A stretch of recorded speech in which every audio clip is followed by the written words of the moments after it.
We are back We're with back. episode number 241. 241.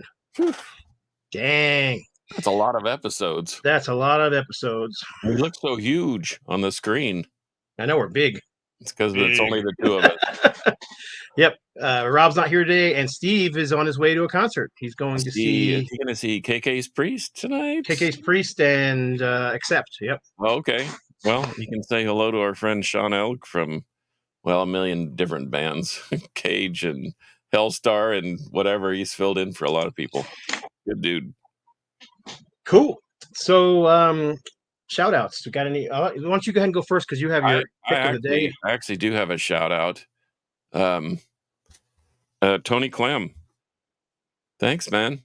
The Full Terror Assault record mat. He sent the Queen and I a couple of shirts plus some key rings. Kind of fun. Some killer pins. Kind of fun. Nice. Yeah. And we appreciate him doing that. Free swag is always great. I've done some art for him. In fact, this is something I did for him. And we did a t-shirt once together. And I don't know. It's fun. He's a good dude and has a great event. I think this might be one of the last ones, but he can jump on here and let us know if it is or not.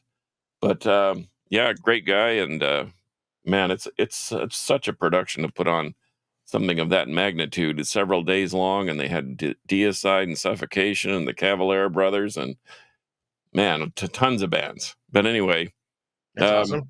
Shout out to him. Appreciate it. Thanks, man.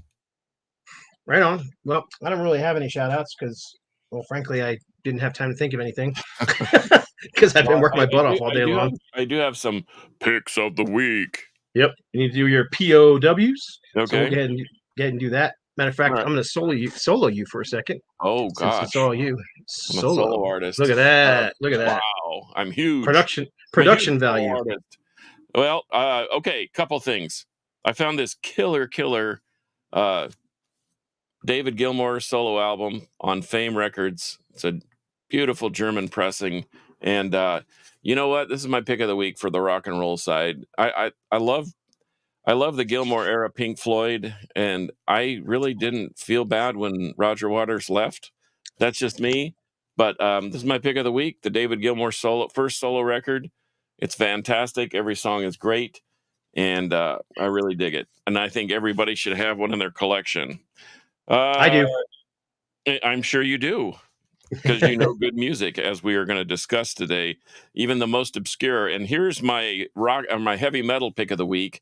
You sort of flashed this in front of me, and I went crazy for it. This is Municipal Waste, Tango and Thrash. This is on like a black and white marble thing that's laser etched on one side. Kind of a comp of some old tribute songs from 2003, 2002 in that era, and I don't know. These guys still kill it, man. I love nice. Municipal Waste. So that's my pick of the week. If you can find it, get it. I bought this and the tape and bought the download because that's how much I like it, because that's what we do here. I'm going to do a little show and tell real quick before we start, too, is I just finished listening to the King's X Live Love in London 3 LP set that's coming out on Brutal Planet Records. If anybody here is a King's X and or Galactic Cowboys fan, head over to brutalplanetrecords.com or boonsoverstock.com. And yeah, they're selling all the Metal Blade albums from Galactic Cowboys and that King's X 3 LP live album. There's only 500 King's X LPs pressed worldwide, and the pre-orders went nuts. So they're gonna sell out. So if anybody's interested, that's where to get them. Okay. Oh, Tony Clem, he confirms the bad news that Full Terror Assault was the last one. Ugh, that's too bad. We need more. We need more gigs like that. I know Hell's Heroes has sort of gone to the forefront of great gigs, and we're going to go to that next spring in March. And yes, Epic Viking Beard. The mama likes the beard, so I haven't been able to get rid of it yet, or maybe never. But anyway, and I shaved all mine off. I know. So well, see, we're just the opposite of each other today. Smooth as some sandpaper. Smooth as 80 grit. Yep. I'm kind of excited about this topic today, and maybe it's good that it's just you and me. I would love to have Steve and Rob on here with their opinions too, but I think we've got some. I know you and I both collect the mainstream stuff too. You know, the Aerosmith, the Nugent, the Deep Purple, the Zeppelin, the Yep. whatever. Hmm.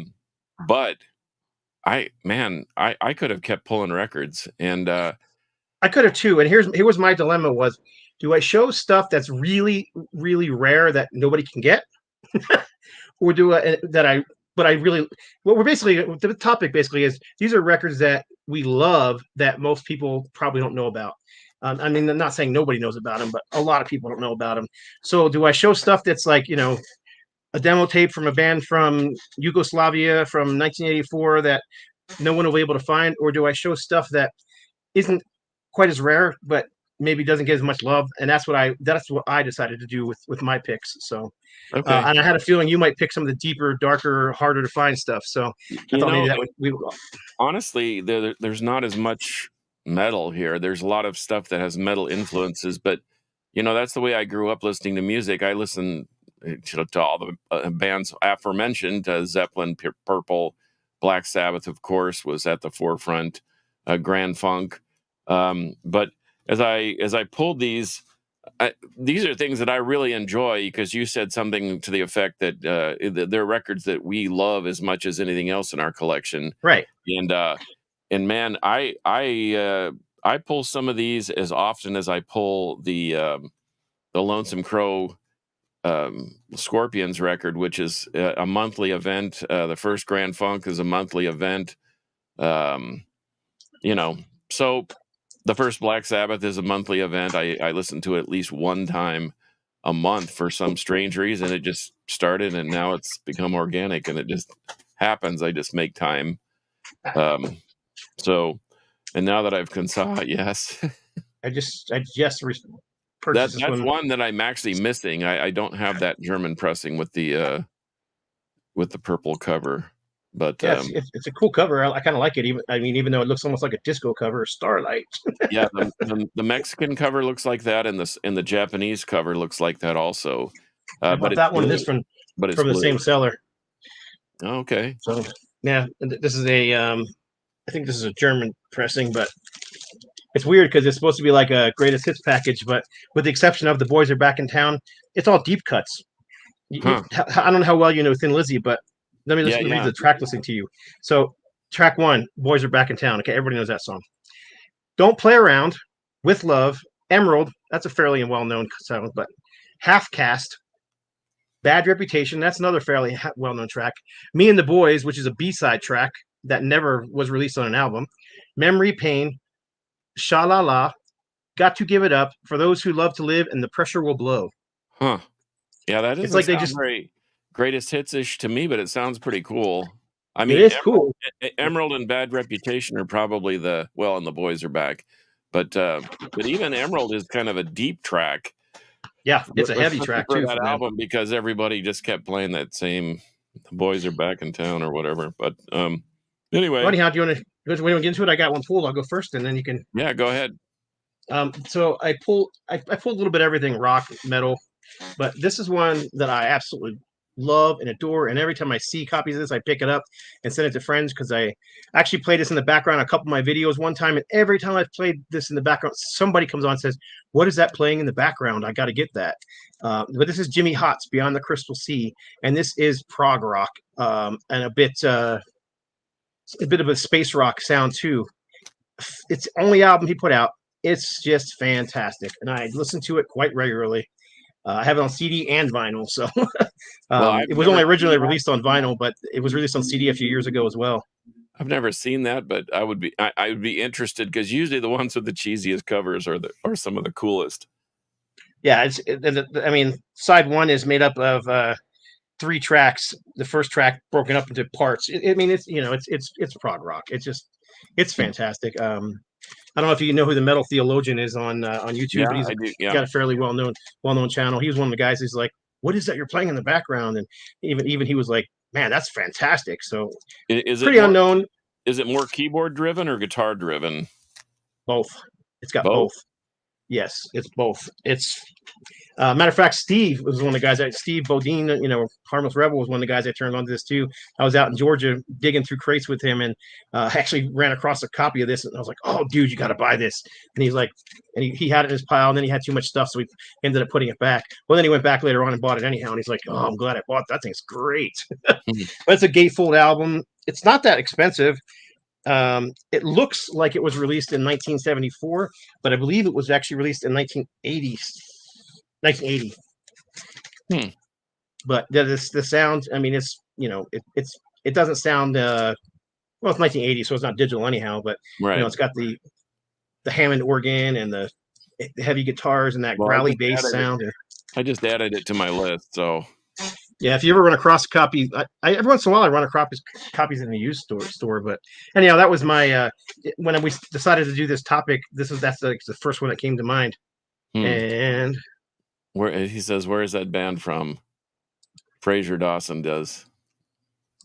Jimmy and Jimmy Haas went on to be a producer. Yeah, so Beyond the Crystal Sea. I'm looking it up because I don't remember. Okay. Well, while you're Wikipedia, Jimmy Haas was an American inventor, record producer, recording engineer, electronic musician, pioneer, audio expert, author, and musician. That's what Wikipedia says. Jeez Louise. And he's from Sherman, Texas. Wow. Right in my ballpark over here. There you go. About 65 minutes north of here. All right. Well, I have a bunch of eclectic ones. I do have a couple metal things, but I'll just start with this one because I really, really dig it. It's a band called 35007. Yes, that's their name, 35007. This is a soundtrack they did for a movie over in the Netherlands. They're Dutch, but if you write down 35007 on a piece of paper and then turn it upside down, what does it say? Anybody? I don't know. I can do it real quick. Here, I'll just do it for you. Loose. So that's their that's kind of the way they sound. They're very, very loose and ambient, very guitar driven. There's a lot of keyboard stuff, but I love this album in particular. They have several others out, but this is the one that I always grab. And I found this thing when I was in Holland the last time, and I couldn't believe it. And it was €6. And I've tried to find it here, and it's anywhere from $60 to $100. So, 35007. Look them up. They're certainly worth having. Jeff Chapman. I'm dyslexic. That would F me up. Well, that's why I show these. Hopefully you can see what we're showing, but you want me just to do a couple more? I mean, I know. Yeah, I only pulled 10 because that was what we originally said, and I didn't have time to do more. So go ahead if you got more. Show them. I'm gonna solo lay out you two for a second, so I can blow my nose. Okay. Oops, well, that didn't work. That's the wrong one. Let's try it again here. Solo layout. There we go. Okay. Here's one that you've probably heard about, but probably maybe don't know. But this is the. I own that. Yeah, Alex Lifeson of Rush, and if you're looking for Rush, you are not going to find it. If you're looking for great shoegaze and ambient, this has a guy from Marillion and a guy from another high-end band in Canada. But Envy of None, I bought the extra collector's copy that's on blue ice vinyl, and it's got a booklet and some cards in it. It's as you can tell, it's done by Hypnosis, the same people that used to do the early Floyd stuff. But anyway, UFO. This thing is really killer. I love this when I'm just trying to chill out and relax, and if I'm trying to test a system, a stereo system, I use this record in particular because it's got a lot of good separation. A lot of body to it. In fact, speaking of which, I'll just do another one while you got me ISO'd. This is one that I know nobody has out there. This is Boy Harsher, and I know it looks kind of creepy because this is a brother and sister duo from Los Angeles, and they do sonic driven. I can't call it dance music. I can't call it ambient. I can't call it. I don't know. It's kind of a very unique style. It's very soundtrack-ish.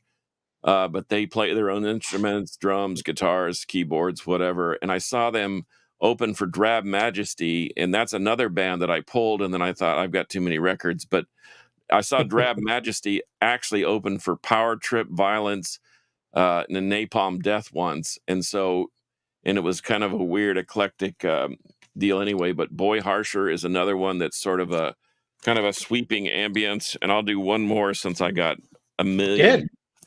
I think everybody needs this. This is Tangerine Dream, Green Desert.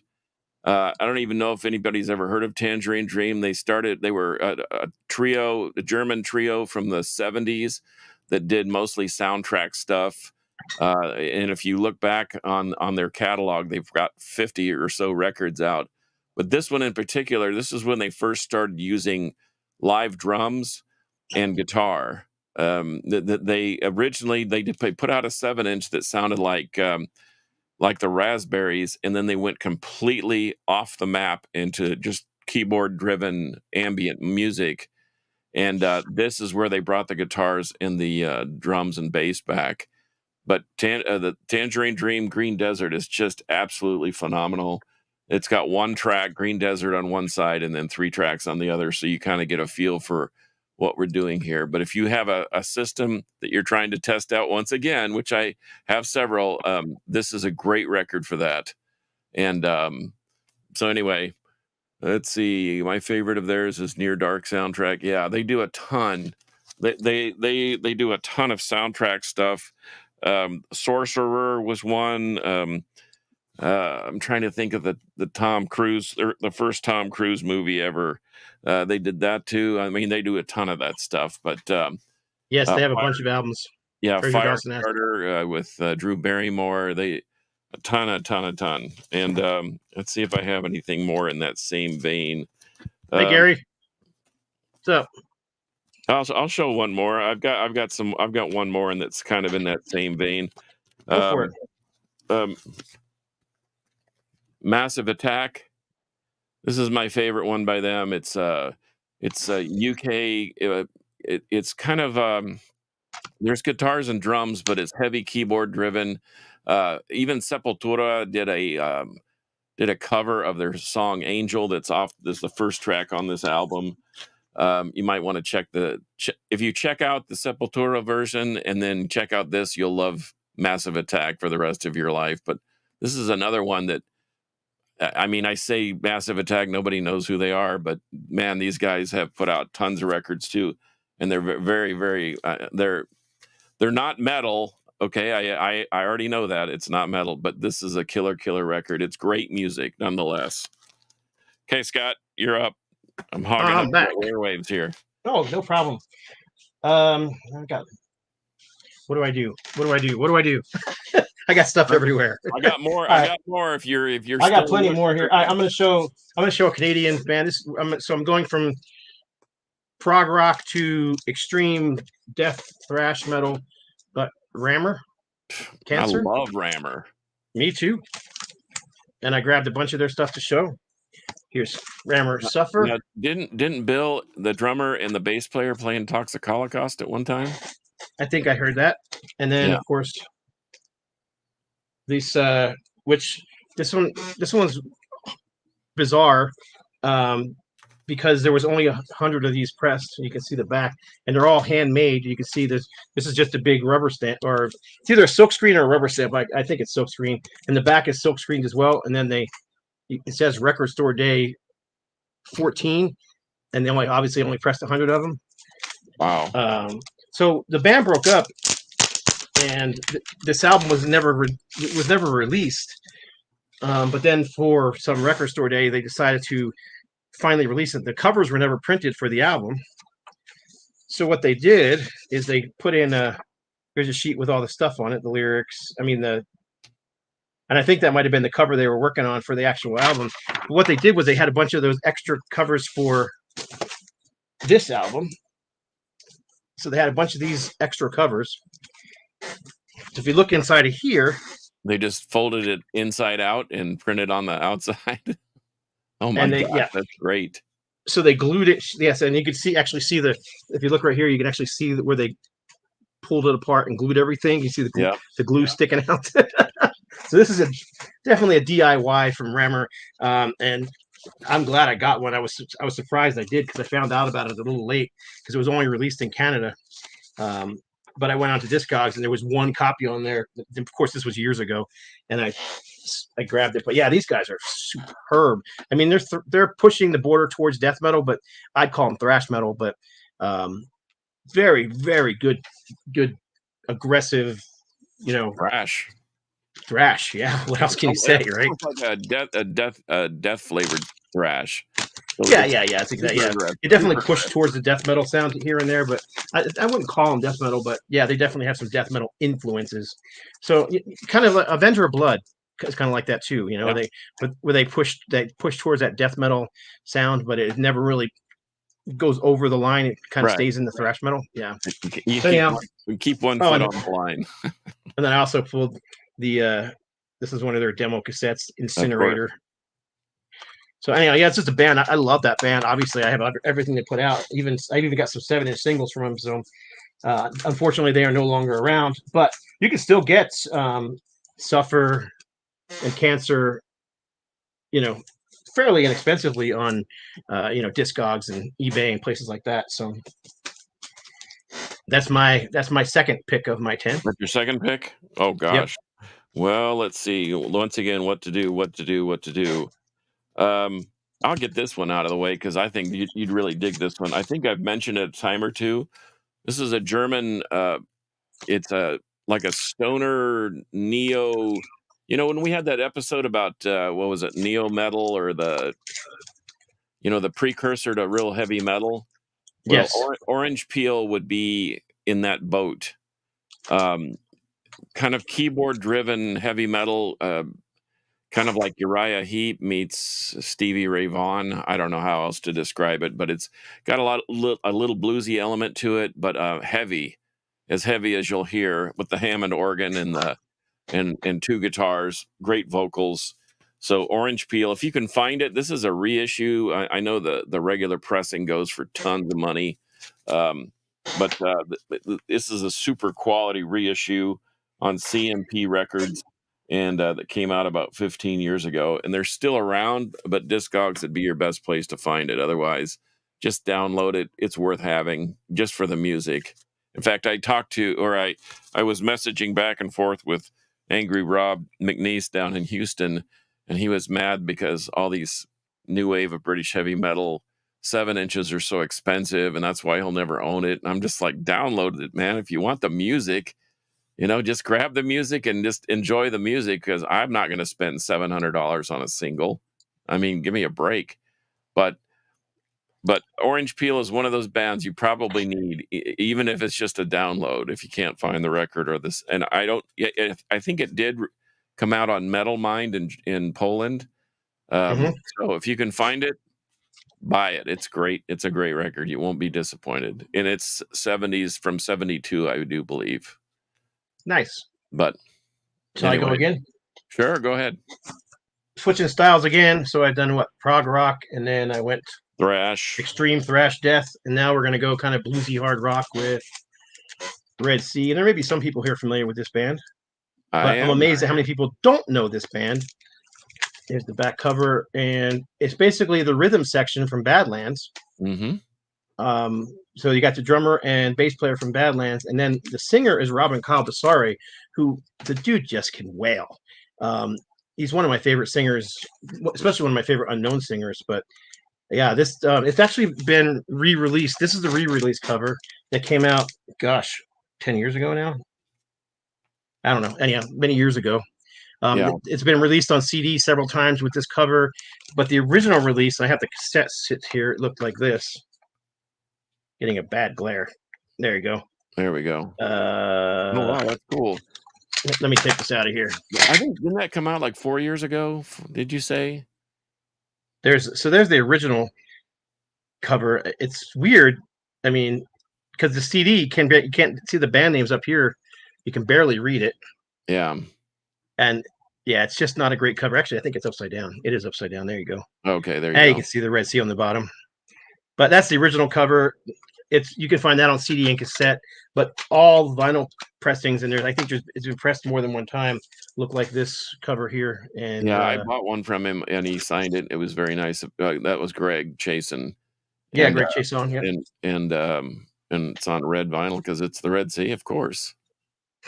Yes, it does. I think there's black vinyl available too. Well, at least there was. I don't know what's available anymore, but because that was years ago. But original cover is cheesy. New version is better. Thank you, Fraser, because I did that. I created that cover, and I created the logo too. Um, yeah, that was a fun one to work on. But I've even before I worked on it, I love that album. I played all the time. I know a lot of people love Badlands, and I don't dislike Badlands. I actually do like Badlands, but I play this way more than Badlands. I just think it's got more infectious songwriting on it than the Badlands. And the vocals are just otherworldly. Yeah, He I kind of remember. reminds me of Ian Gillan a bit.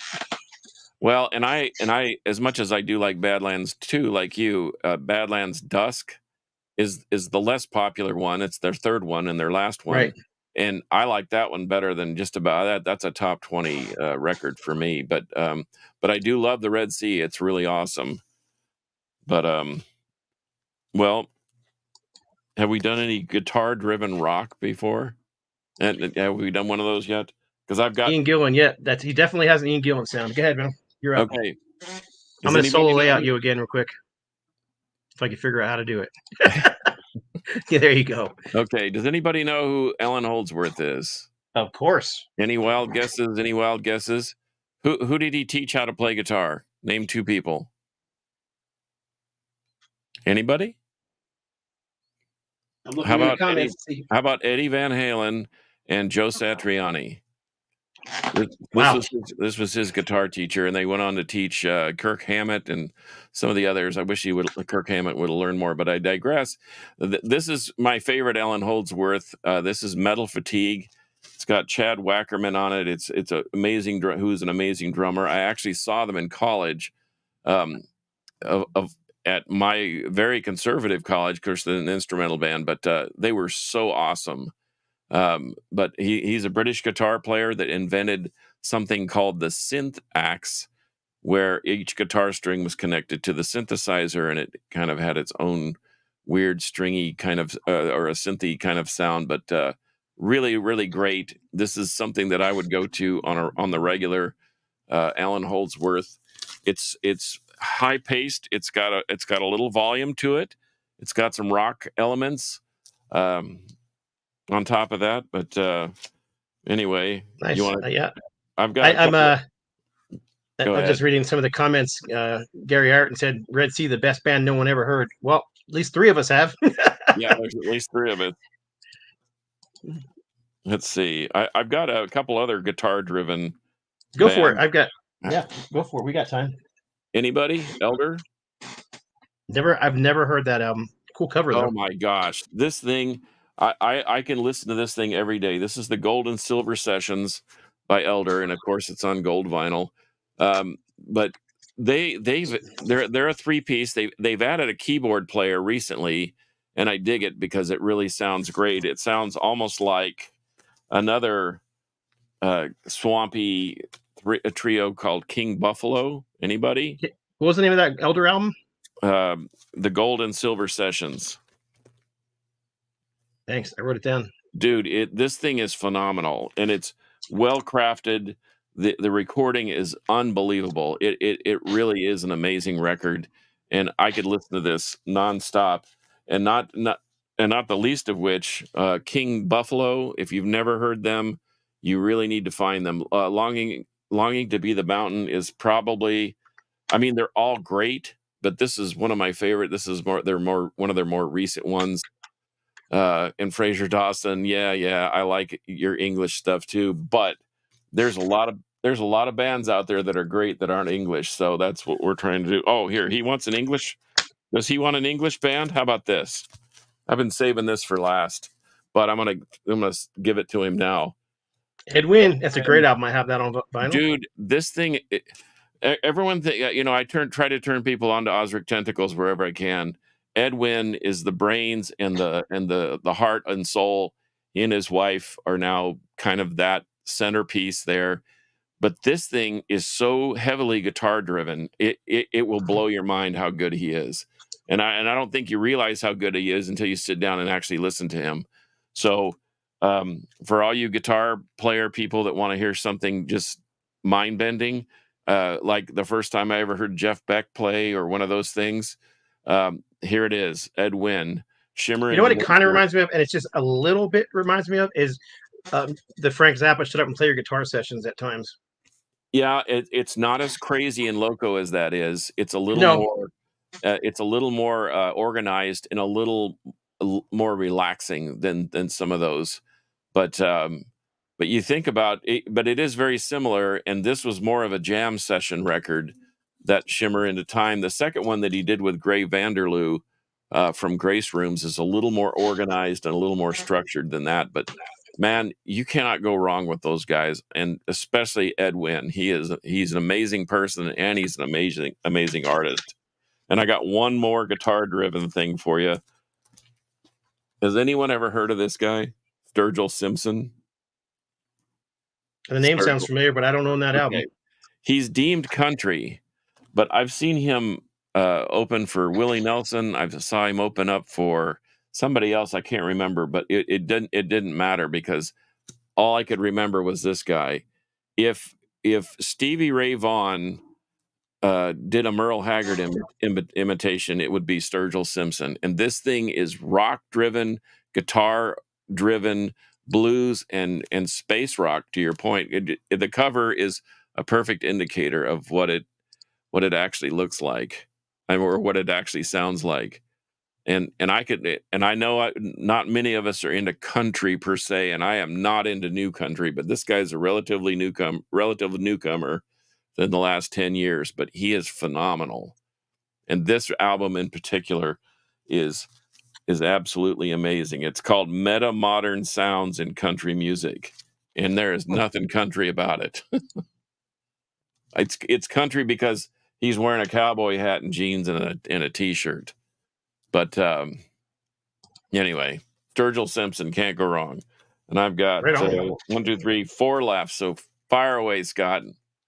Well, first of all, I pulled the CD version of this because you'd mentioned that I got my copies autographed too. There's more than one CD version. This is the gold disc version, but the gold disc version is the best version. I can tell you that right now. Dude, I bet that thing sounds unbelievable.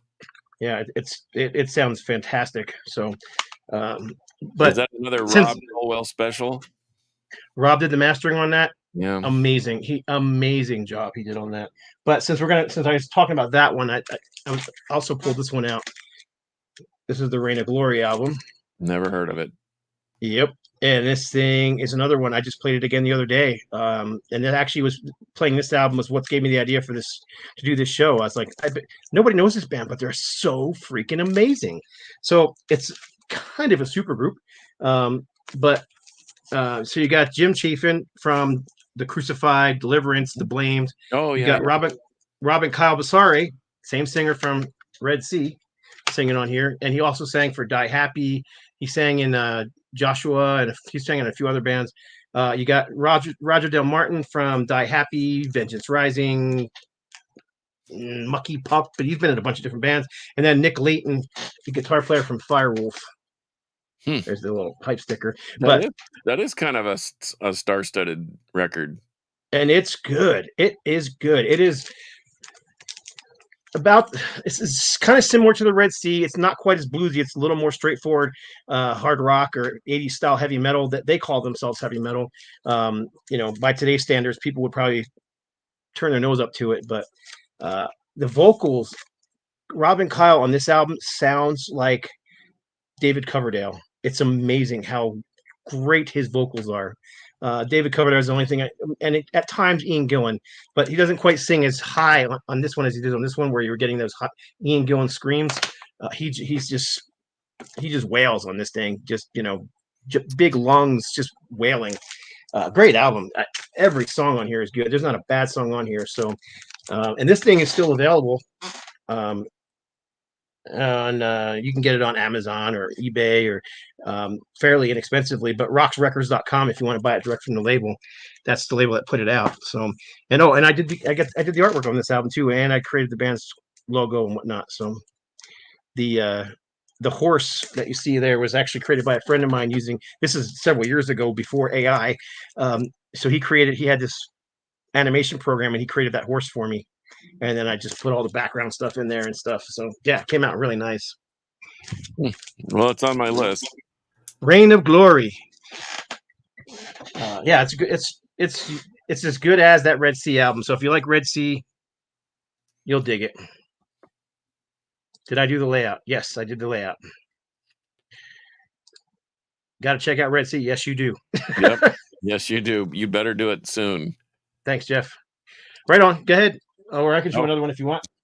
Yeah, go ahead. All right. So I did pull another one while you were showing, just because I wanted to talk about a band that I didn't know, just discovered, so I thought I'd share them too. But I'm going to go with this first. This is a Pennsylvania speed metal thrash band from the late 80s, early 90s. This is Thresher, Totally Possessed. This was their first album.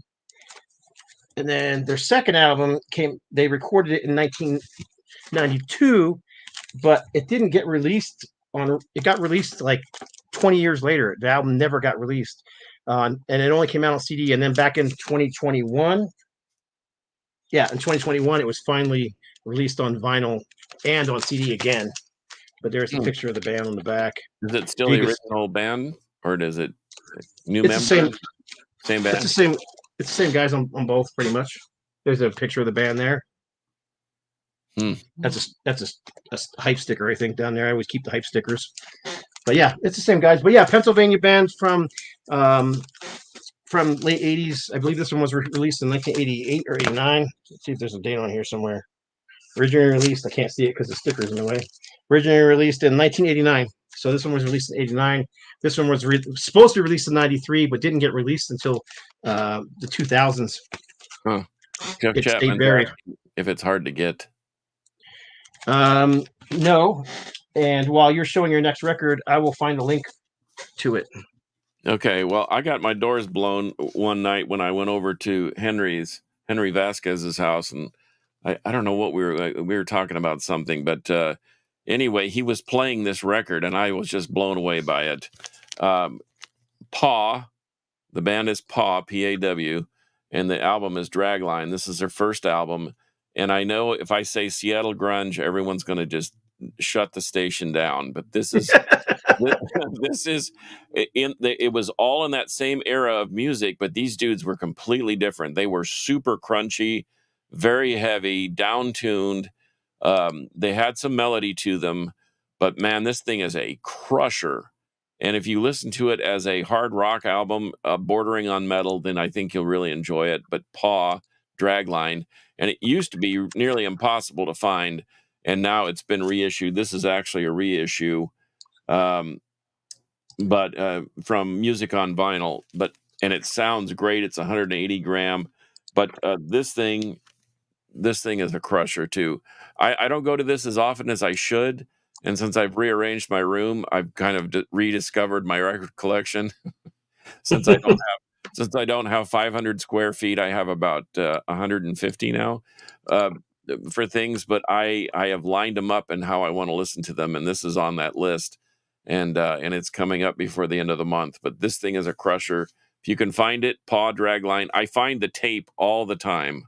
And it's usually beat up and worn out because it's that good, because people that buy this know that it's that great. So highly recommended. And nobody really knows about it. And they put out 2 albums. That's it. All right. So for the people who asked, is it hard to find? I looked up the Red Sea. I looked up the Reign of Glory. And I'm typing in the link right now. Those are still available at decent prices. The vinyl is for the vinyl for the Black Red Sea is only $24.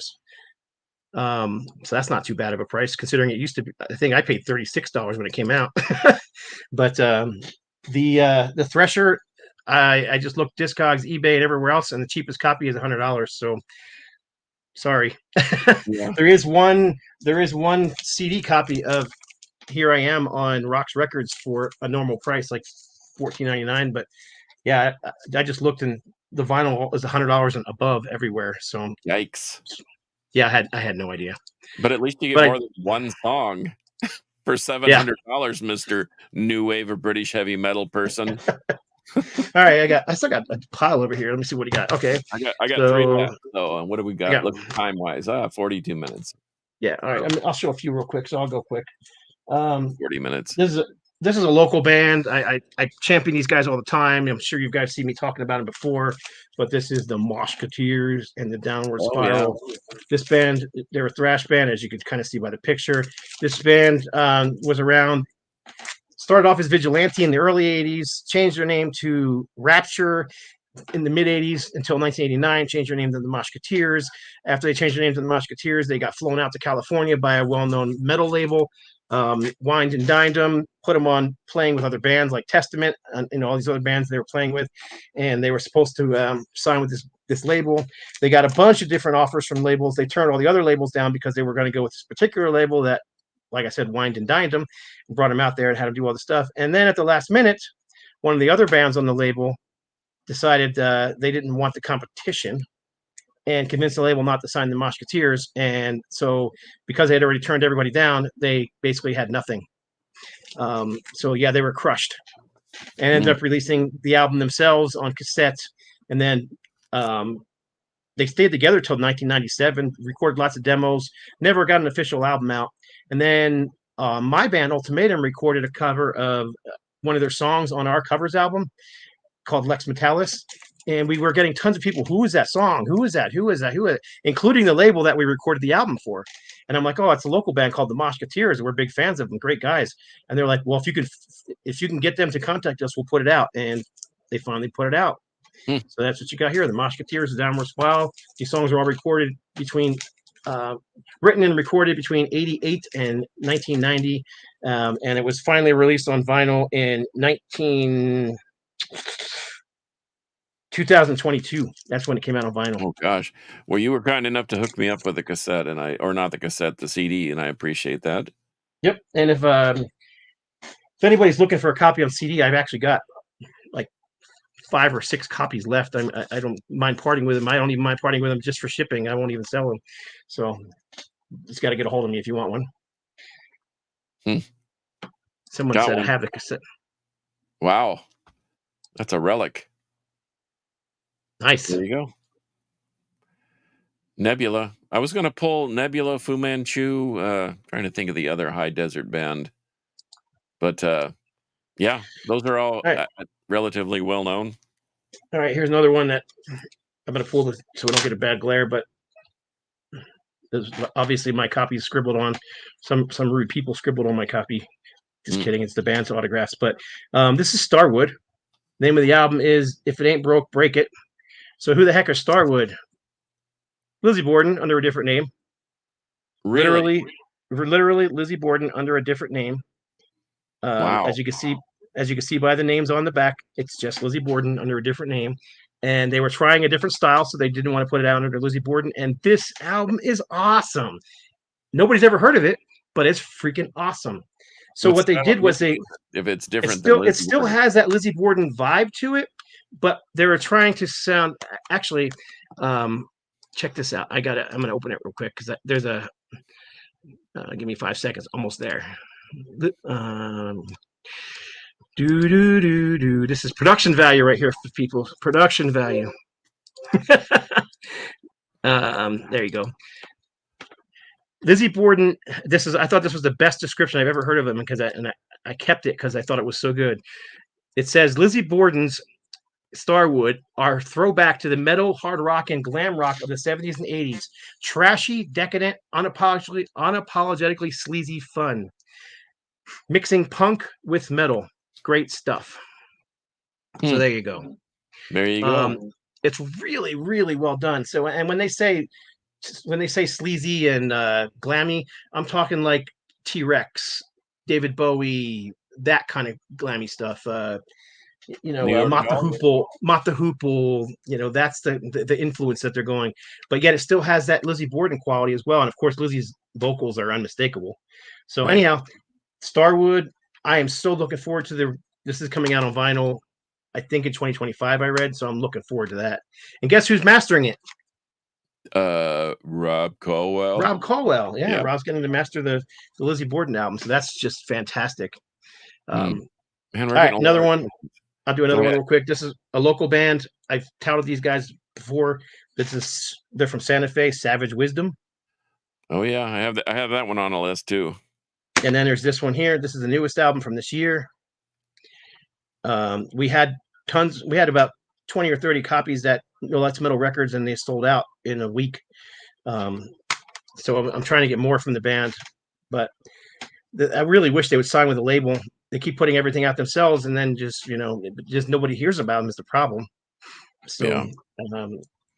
where if they signed to a label, they would get some promotion and And just for someone who doesn't know, like Frazier, what kind of music are they? He says it looks like they're power metal. Savage Wisdom are 100% US power metal. And when I say power metal, I'm not talking Dragon Force and that kind of, Dungeons and Dragons double bass all the time music. No, it's like US power metal, like put them alongside a band like Metal Church or Reverend or that kind of sound to them. So not thrash, just great solid, Omen, that's another band I compare them to. Just great US heavy metal. With clean high vocals and Omen's been through a bunch of different lineup changes, including vocalists. But I like the George Call Omen. I saw them several times, but I do like the original. Right on. You got one? I got 3 left. I'll just blow through them, and then you can close out the deal. Sounds good to me. I know people have already heard of Sleep, and maybe they go to sleep on Sleep, but this is the only album I can advocate for them is the Sciences. I don't know what it is, but everything about this record is great. It's heavy. It's got the Sabbath sound. The songs aren't droning. They have a little speed to them, but as opposed to say Dope Smoker or one of those, this thing still has the fuzzy guitar and I mean, when I heard them play at Psycho Vegas a few years ago, they were among the loudest bands I've ever heard, and they sounded just awesome. So if you can find a good copy of Sleep, The Sciences, highly recommend it. They put some stuff out afterwards. They do a lot of EP things. I just don't like them as much, but this thing for some reason is great. This is a limited edition band only colored vinyl. And so, and I have a play copy, and I have both, and I have the cassette too. So now, as we're driving more towards a heavy metal thing, here's a band on Relapse, and Relapse is a really eclectic label. I don't know if you're familiar with their catalog, but they have everything from grungy industrial to ambient music to just full blown, Toxic Holocaust or whatever. But this is a band called Torch. It's a borderline shoegaze, but heavy riffing, sweet vocals, but also growly vocals. And this one right here, Admission, is probably my favorite Torch record. I've got several others, but this one is just absolutely brutal. So I can't recommend it enough. But nobody's really ever heard of Torch unless you have a Relapse comp, and they always put 1 or 2 songs on there. And here's my final one of the discussion: Tribal Gaze out of Longview, Texas. And I know that not a whole lot of things come out of Longview, but this thing is absolutely. I think I mentioned last week or a couple of weeks ago about War Master being some of the best death metal since the '90s. Well, this is the best thing since I don't know, maybe since War Master.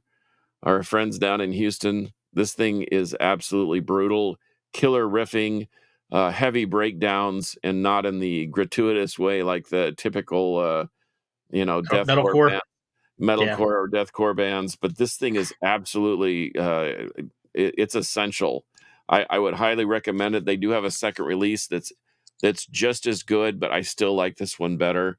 But our friend TJ Lewis from Forebode said, "These are my buddies from Longview. Just buy everything on their merch table. You won't be disappointed." So I bought the CD, the tape, the gold record, a shirt, and something else. And before I even heard him play, I did it just straight on his recommendation, and I was not disappointed. In fact, I went back and bought another record for a friend of mine so I could send it to him. But anyway, Tribal Days, you cannot go wrong. And this is The Godless Voyage, by the way. That's the name of that record. And holy cow, we've got people from Colombia chiming in. That's killer. What's up, Samuel? Yeah, here you go. I totally agree. I'm not a big fan of metalcore. Well, not a big fan. Although we're going on the Headbangers boat and Unearth is playing it. Are they metalcore or what are they? Because I like them. There's a few. There's a handful of metalcore. And I can't think of the name on the top of my head, but there's one metalcore band. They put their first album out, and it was just blah. And I knew the guitar player was a total shredder. Like when I say shredder, I mean the dude could easily just play Yngwie stuff if he wanted to, but it was just your typical metalcore breakdowns, down tuned to Z flat and all that kind of fun stuff. And then they put their second album out, and the band allowed him to do some guitar work on the actual album, and wow, it made it so much better with all that shredding on there. But there's not a whole lot of metalcore I can really get into. But anyhow, I'm going to get into this. Show this one here next. This is Peacemaker. Only ever released on CD. It could have been released. It's almost been released on vinyl several times. The problem is nobody knows who they are and nobody's buying it. So the label doesn't want to put it out on vinyl because they're afraid they'll just have hundreds of pieces of vinyl sitting around. But this is Peacemaker, Concrete and Terror. Features Scott Riff Miller on guitar. There's this picture. Who was in Tango Down, Talon. What else was he in? Romeo Riot. But anyhow, he's the guitar player in the band. But then the singer in the band is Ronnie Monroe from Metal Church. Oh, wow. And this album is, I actually like this better than any of the albums Ronnie sang with Metal Church. And I like those albums, but this thing is fantastic. And I like it so much. You can see my shelf behind me. There's like a handful of CDs that you see right here. Those are CDs that I just play all the time. And so I just leave them there because I pull them all the time to play in my car and play. And this one is one of those ones that sits in there, as is that Savage Wisdom. That's how much I like it. I just play it all the time. Anyhow, the album's called Concrete and Terror. The band's called Peacemaker. I love the logo. It's all shattered with the line going through it and a little blood splatter at the end, like a bullet just went through it. Anyhow, great album. I have a poster of it too. They were selling posters when they sold the album, and they ended up sending me the poster for free, which is kind of cool. And this band, I just pulled the whole catalog because nobody seems to know who these guys are, and I don't know why. German band.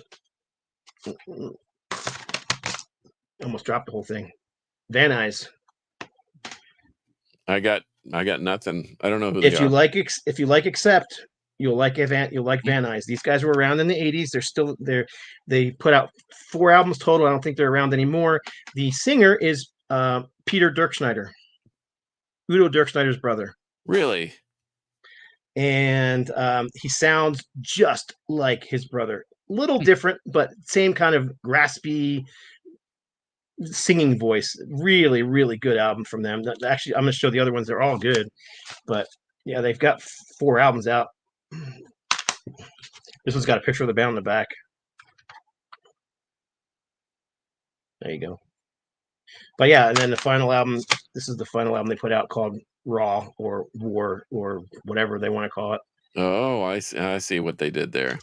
But yeah, it's German, just straight up German heavy metal in vein of Udo era Accept, and it's good stuff.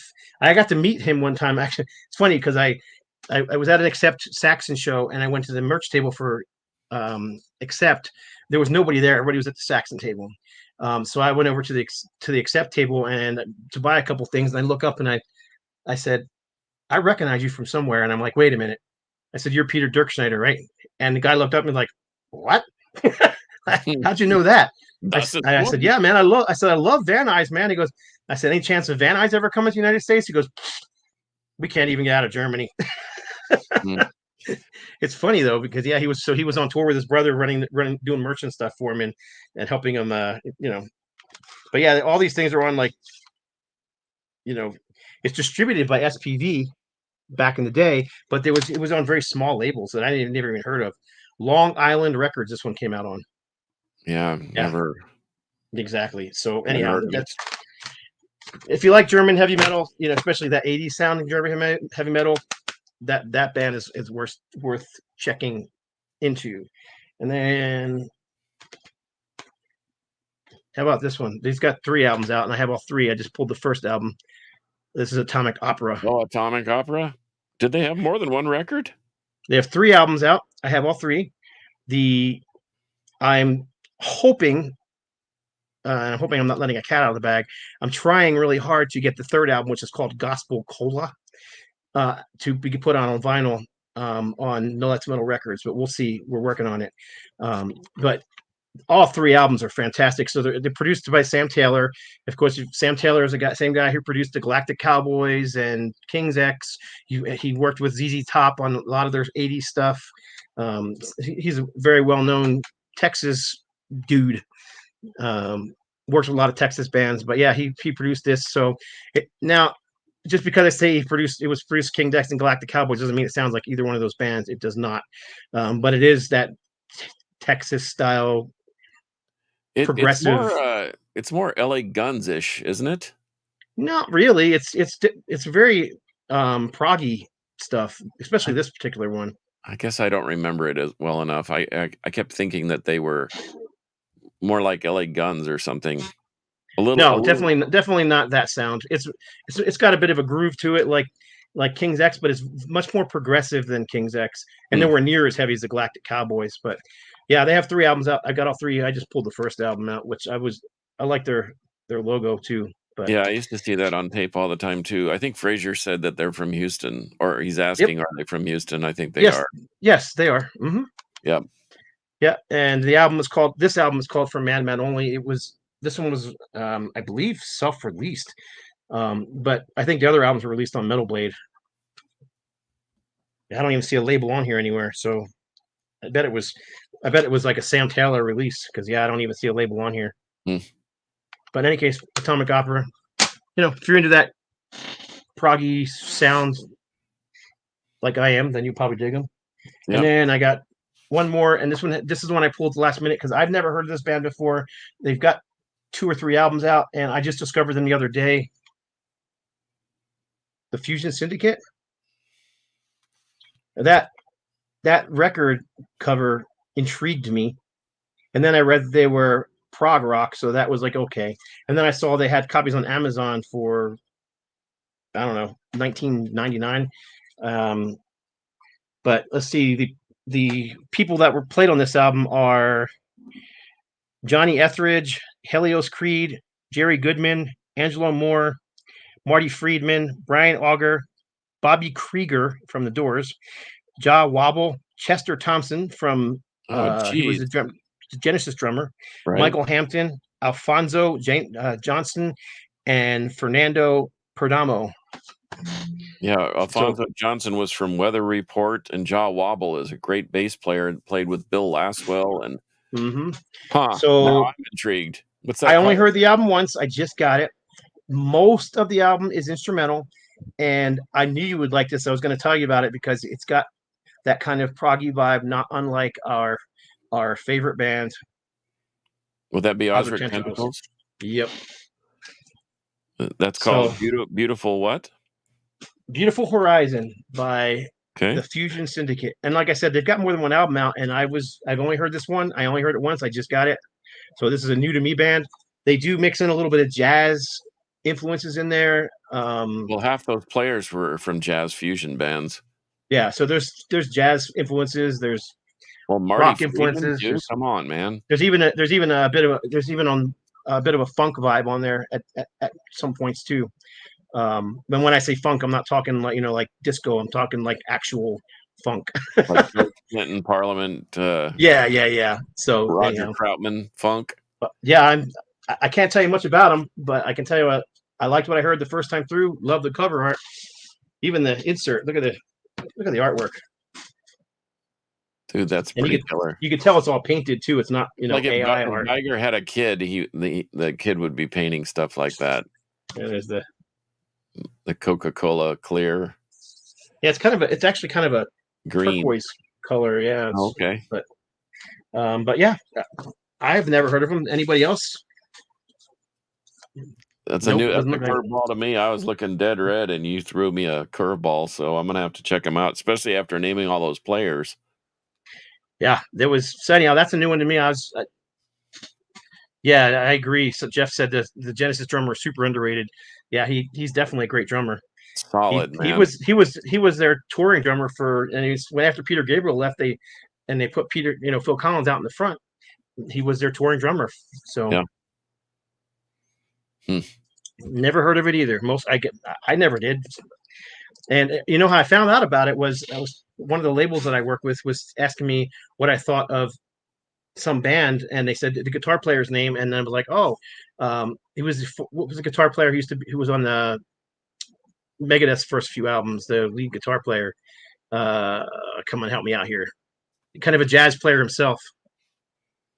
Um, Yeah. I'm Anyhow, thinking of Marty Friedman, but it's not. I know you're not no. Marty Friedman. But anyhow, gosh, I can't remember his name. Was driving me up the wall. He was asking me about his stuff. He did that Metropolis album as well. Chris Poland. There you go, Chris Poland. So Yeah. he was asking me about Chris Poland, and they was thinking about putting an album out by Chris Poland.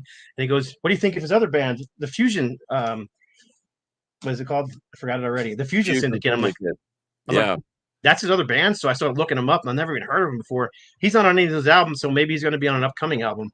Huh. But in any case, yeah, the Fusion Syndicate. So that was a new one to me. Yeah, well, and that's it. For killer, by the way. I did get something cool in the mail that I wanted to show. All right. It's a 10-inch record, bootleg, Aerosmith, the legendary Woodstock recording from 19. Is it the big 10-inch? It is the big 10-inch record of the band that plays the blues. Yep, from 1994. I haven't even popped it open yet. Wow. Unfortunately, I wish they would have not done it on the 10-inch. I wish they would have done it as a double 12-inch and put the whole concert on there. Right. They didn't. So what's the track listing on it, just for whatever they could squeeze on there? Eat the Rich, Toys in the Attic, Ragdoll, Crying, Crazy, Mama Kin, Love in the Elevator, Dude Looks Like a Lady, Sweet Emotion, Come Together, Dream On, and Walk This Way. So they cut out a lot of the deeper cuts and only put the more popular cuts. Because I have a CD of the entire concert, and they played like for almost 2 hours. So, but still cool to have. I've never seen it before, and so I snagged a copy when I found one. And there was 500 of these pressed, and this is 137 of 500. This just came out this year, though. So if there's any Aerosmith fanatics like myself, get it before they're gone. Because how many Aerosmith stuff do you? Oh, my Aerosmith collection is ridiculous. Yeah. And there's Tony Clem coming in with the correct name. Chris Poland. That's the one we were looking for. Yep. Shamgar said the same thing, and Bad Omen said the same thing. I wasn't paying attention to what everybody else was saying, and Fraser Dawson beat everybody to it. So there you go. Well, and right on. That's it, man. I was pretty stoked about this episode because, man, I love to delve into the stuff that nobody knows about because I don't really get that. I mean, when people come over and they're like, "Oh, so what are you listening to?" and I'm just like, "You would never know." So I like to introduce people to new stuff, and man, there's so much out there. Like I told you before we got on, I could have pulled records for another 2 hours and still not had everything. Yep, same here. I was pulling stuff out, and I'm like, "Oh man, I couldn't," and I just had to stop. I was like, "Yeah." I said we're only going to do 10. Yeah, I know. Anyhow, we always say that. But anyway, why don't I let you do the closing, and I will go search for the outro stuff. And okay, well, we don't have Rob to help us out here today. So as always, we appreciate everybody chiming in and listening and giving us the time of day because I know that everyone's busy, but this means a lot for you to come in and ask us questions and give us your opinions and send us the right answer, like Chris Poland. Thanks you guys for doing that. But as we always do, we leave with metal will prevail, and so that's what we're going to do. Until next week, metal will prevail. Oh, and then I'm supposed to do my thing instead.